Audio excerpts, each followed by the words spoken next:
Halo teman-temanku, selamat siang. Apa kabar teman-teman? Semoga teman-teman sehat hari ini ya. Sekarang tanggal 21 Oktober 2024. Teman-teman, jadi saya baru saja melihat rekaman ya yang dilakukan oleh orang tua renta mantan politisi pembenci Jokowi. Selalu memfitnah, mencaci, memaki keluarga Presiden Jokowi. Sampai hari ini, padahal dia diundang ya ke pelantikan Prabowo.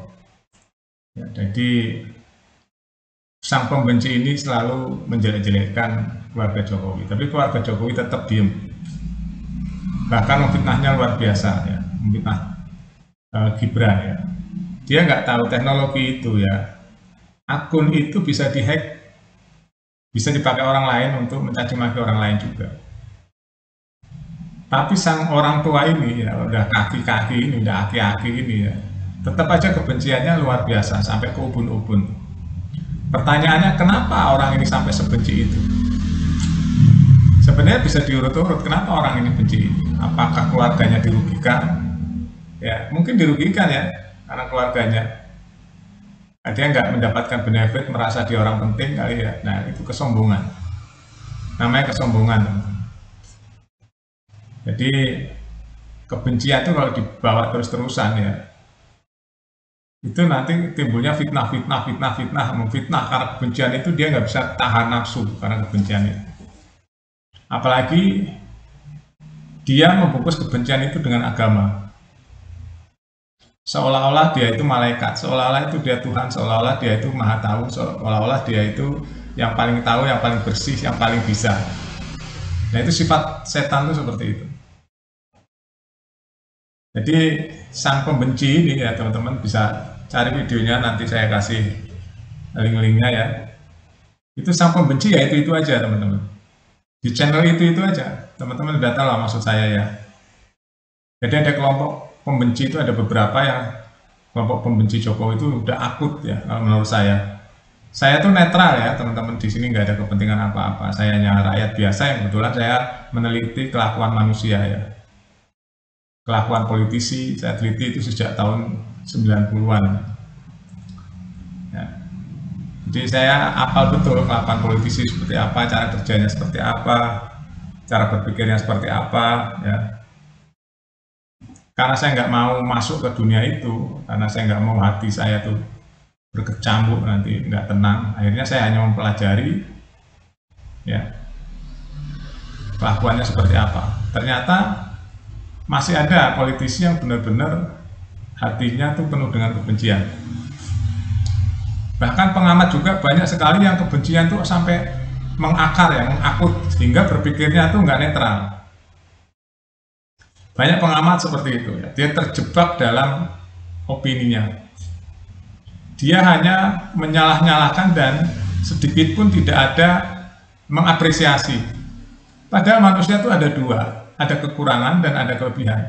Pasti dibalik kekurangan sifat manusia itu pasti ada kelebihannya. Nggak mungkin nggak. Karena memang udah sunatnya ya, sunat dari Allah itu manusia itu selalu ada pasangannya, ada kelebihan pasti ada kekurangan. Nah, sang pembenci ini selalu mengutarakan kebenciannya terhadap keluarga Presiden Jokowi ya. Orangnya udah tua, ya, dari Jogja juga, Jogja Solo daerah situ. Ya, dia mantan pejabat juga. Dan kemarin diundang ya, teman-teman tahu lah siapa ya. Dia punya channel juga. Jadi isinya kebencian loh, kebencian.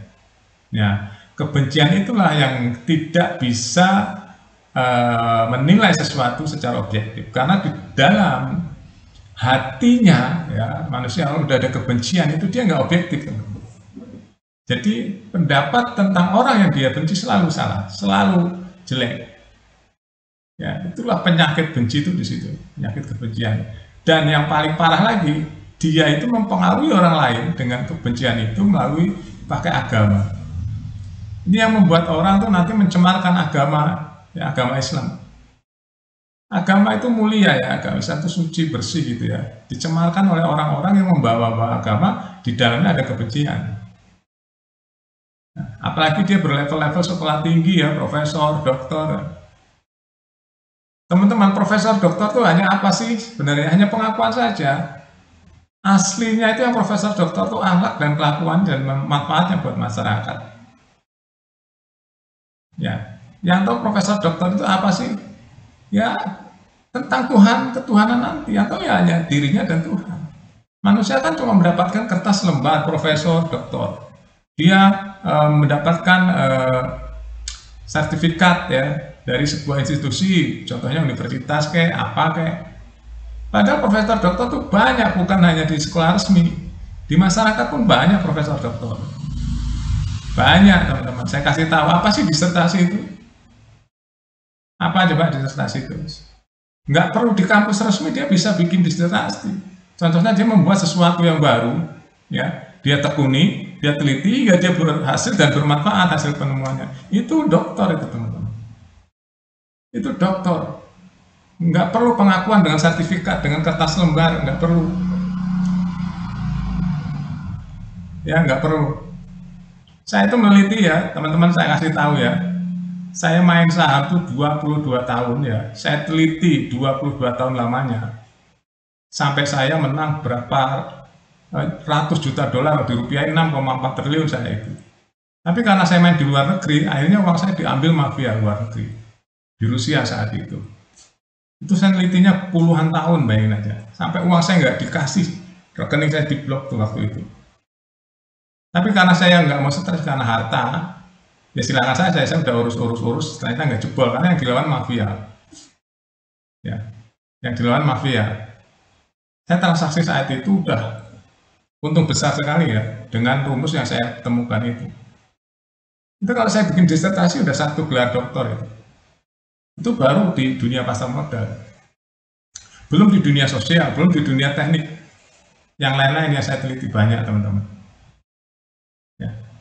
Yang tadinya nggak ada jadi ada dan bermanfaat. Nilainya positif. Buat dirinya dan masyarakat. Tapi terlepas dari itu semua ya teman-teman. Terlepas dari semua itu. Kembali lagi ke akhlak. Ya, kembali ke akhlak, nggak ada artinya profesor doktor itu kalau akhlaknya nggak benar. Kalau akhlaknya penuh dengan kebencian. Nggak ada artinya, saya kasih tahu teman-teman. Saya udah ngalami macam-macam kehidupan ya. Saya di belakang layar itu ya, kumpul politisi-politisi teman-teman ya. Politisi-politisi elit ya, decision maker. Saya udah tahu birokrat cara kerjanya seperti apa, saya udah tahu. Tapi ini khusus untuk apa? Masukan buat hati pribadi saya. Saya banyak tanda tanya, kok begini ya, kok begitu ya, kok begini ya, kok begitu ya. Akhirnya saya menyadari, oh inilah manusia, nggak ada yang sempurna. Tinggal nanti gimana nih tanggung jawabnya masing-masing manusia itu terhadap dirinya dan Tuhannya. Boleh kita di dunia kaya raya juga boleh. Masalah awalnya dari mana ya, hanya dirinya dan Tuhan saja yang tahu. Kalau nggak ketahuan KPK, nggak ketahuan kejaksaan ya dirinya dan Tuhan saja yang tahu. Itu hak setiap manusia. Tapi janganlah kalau belum jelas ya memfitnah orang, mencaci maki orang dengan kebencian. Jangan ya. Nanti akan kembali ke dirinya sendiri. Kalau kita memfitnah orang, kita mencaci orang, memaki orang dengan kebencian dasarnya, itu nggak fair. Nggak fair percaya. Karena di dalam hatinya itu dasar penilaiannya itu udah benci duluan. Kalau udah benci, pasti nggak ada benar orang. Ya, kalau udah benci terhadap seseorang, pasti orang itu nggak ada benarnya. Walaupun benar, dia malu untuk mengatakan bahwa dia benar, karena dasarnya udah kebencian. Oke, itu aja teman-teman ya. Judulnya artikel ini adalah Sang Tua Unta Pembenci Sampai Mati. Ya judulnya. Tua Renta Pembenci Sampai Mati. Ya. Terima kasih. Update terus berita-berita di Buat Makan TV. Sampai jumpa.